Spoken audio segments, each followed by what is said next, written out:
This is one of the most infamous broadcast hacks of all time. Back in 1987, a TV station in Pittsburgh was hacked by a prankster known as Max Headroom, whose name came from the robotic presenter of a British children's show called Max Headroom, which itself was a parody of the BBC's notoriously emotionless news anchors. See, this was back before the days of the internet, so the best way to get your message out to millions of people was to hack into their television signals. And that's exactly what he did. But by the time they arrived, he was gone, leaving behind only a note that said, "You can run but you can't hide." Some say that the whole thing was a publicity stunt to draw attention to the fact that broadcast television was becoming increasingly computerized, which might explain why he targeted a master control computer. They had always assumed that their signals were safe from hackers and other computer criminals, but as the Max Headroom incident proved, nothing is 100% secure, including a new voice actor. It even spawned a number of spin-off series and specials, including one that featured a guest appearance by the original Max Headroom, Frank Middlemass. Talk about awkward. But after that, the character faded into obscurity, perhaps forever. The fact that a goofy British puppet show could even be mistaken for a genuine news broadcast says a lot about the state of television news. Do you feel like they're just trying to fill up hours of airtime with fluff pieces? Or do you think that they're doing a good job covering the news as it happens? Let me know in the comments below. Back in the 80s, the whole industry was on the cusp of a major technological shift. Computer-assisted editing made it easier than ever to fake footage, which led to a proliferation of fake news programs and infomercials. And that made it harder than ever to tell the difference between real news and fake news. But despite the change in personnel, the new series was pretty much a shot-for-shot remake of the original. This meant that news organizations were scrambling to find new ways to fill their broadcasts with fluff pieces and human interest stories that had little or no bearing on actual events. From the beginning, CNN was different from other news networks. It didn't feature talking heads and commentators. Instead, it focused on bringing viewers the news as it happened. This made it a hit with viewers who were tired of the biased reporting and endless speculation of the mainstream networks. And it quickly became one of the most popular cable channels in America. In fact, the broadcast hack happened at around the same time as the tail end of the Iran-Contra affair, a complex and controversial scandal that many people felt wasn't being covered properly by the mainstream media. Whatever you think of the Iran-Contra affair, it's undeniable that the media's coverage of it was lacking. And that left a vacuum that was quickly filled by a host of new independent news organizations. Of course, the timing couldn't have been worse because the new series premiered right in the middle of the whole Max Headroom broadcast hack thing. So it was a bit surreal seeing this new version of the show pop up on TV right when everyone was still talking about the real Max Headroom.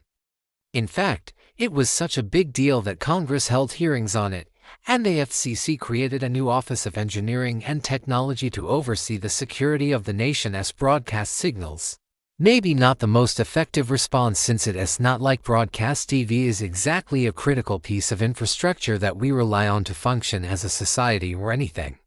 Others speculate that it was a protest against the FCC's policy of selling broadcast spectrum to the highest bidder. After all, Nienzl had worked in radio and television for almost 20 years and had seen firsthand how the industry was changing. In fact, he even wrote a story about it for Reader's Digest in 1985. Or maybe he just wanted to be famous. It's hard to say. But whatever his motivation, the Max Headroom hack remains one of the most daring and audacious stunts of all time. They later found out that he had taken his own life. So in the end, the whole thing was something of a mystery. Like, what was the point of it all? What did Max want to get out of this crazy stunt? Was he just some deranged hacker with too much time on his hands, or was there something more to it?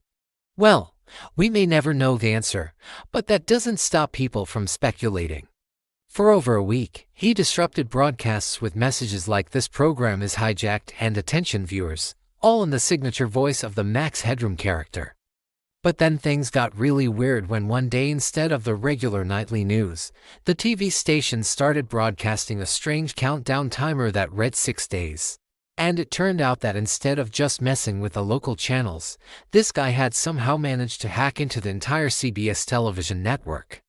For 6 days, the East Coast was plagued with cryptic messages until finally on December 10th. The countdown reached 0 and a new message appeared. Your station is now under the control of Max Headroom. Now people were properly freaked out. What was this guy's endgame? Why had he spent all this time setting up this elaborate hack if he was just going to demand airtime like some kind of deranged media terrorist? Well, it turned out that he didn't have one. You see, when the original Max Headroom show aired in the U.S., it was decided that the character would be given a different voice. So they hired Frank Middlemess, an actor who did commercials for Burger King and Amtrak, among other companies, to voice the character in the American version. Now, as fate would have it, Frank Middlemess also happened to be the voice of the real Max Headroom. Max Wiesenthal, the guy who actually perpetrated the broadcast hack. And as you might have guessed, he used his connections from the show to carry out his attack. He infected a master control computer at CBS, which was the central hub controlling all the broadcasts, with a virus that allowed him to replace the programming with his own messages. And because he knew the system like the back of his hand, he was able to stay one step ahead of the network's security team, evading them for days as they tried to hunt down the source of the intrusion. The FBI eventually tracked the signal back to a hotel room where Wiesenthal was operating from. Theories range from the mundane to the conspiratorial. And while it might seem funny to us today, it was a serious wake-up call for the television industry. Anyway, after Wiesenthal death, the rights to the character of Max Headroom were returned to the BBC, and they wasted no time in rebooting the series in the U.S.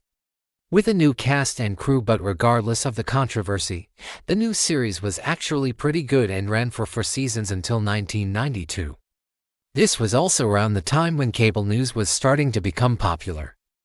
And with the rise of 24-hour news networks came the need for constant content. One of the earliest and most successful of these was a small cable channel called CNN, which first aired in June of 1980. So, here's my question for you.